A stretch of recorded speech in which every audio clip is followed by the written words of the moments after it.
Hey guys, welcome back to Messy Mama Monday. I'm Kayla, and today I'm going to talk to you about something. It's in marriage and something that all couples struggle with, including me and my own husband. But we were reading our devotion last week, and something like really stuck out with me, and I wanted to share that with y'all. If you don't know who Tony Evans is, I strongly suggest that you look him up and you find out everything you can about him, because he's an amazing man of God. He's a pastor, he's a writer, he's a speaker, and I've seen him speak, and I own quite a few of his. I'm looking at my books right now, his and his daughter's books. They're on my bookshelf right above me. But we use his Kingdom Marriage devotional by Tony Evans, and he also does men's devotional called Kingdom Men, and there's a women's devotional called Kingdom Women. My husband has done Kingdom Men, and I've done Kingdom Women, and they're great, and you can use them you don't just, not just like a one-time use thing, you can just keep using them, because your life is like it comes in seasons. Everything changes at every point in time, so the questions are never going to be answered the same, and you're never going to perceive the information the same. So see, this is just a little devotional, and it's by Tony Evans. I don't remember how many are in here.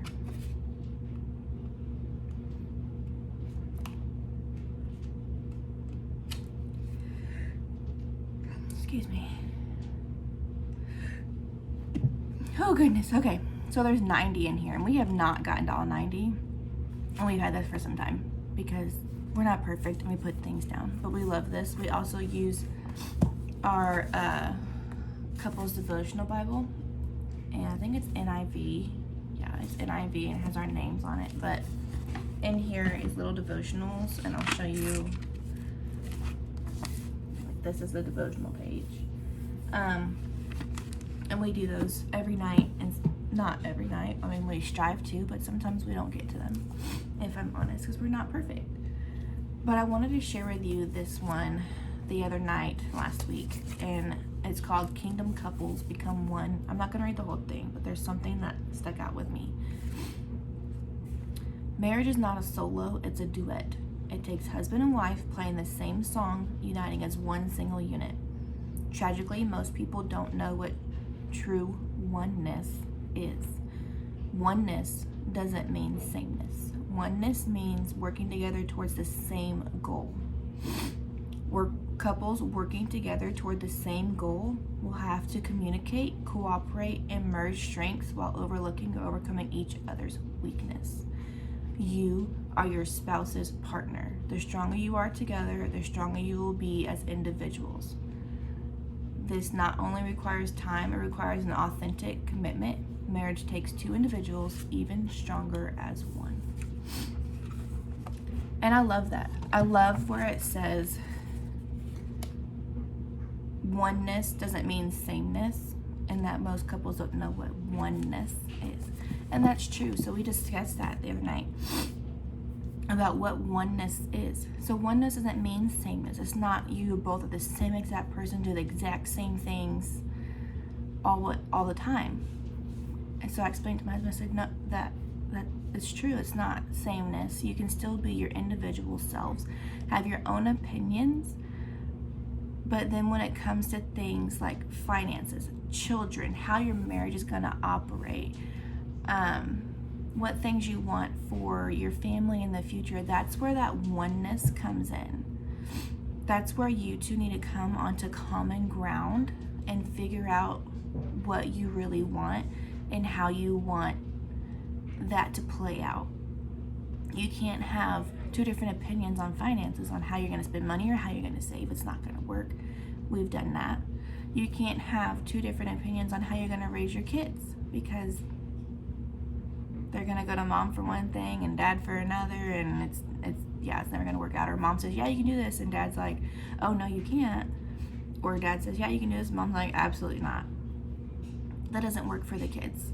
You have to have a common ground on discipline and all the things. And early in our marriage, we've been married for 10 years. We didn't have oneness. We grew up very differently. I grew up in a Christian 2-parent household, and my husband grew up in a single-parent household, and he was not a Christian. So when we got together, he wasn't a Christian, but a few weeks, not even like a few weeks, like a few months later, he dedicated his life to Christ. And even then, we still didn't have oneness because I was 19, he was 22.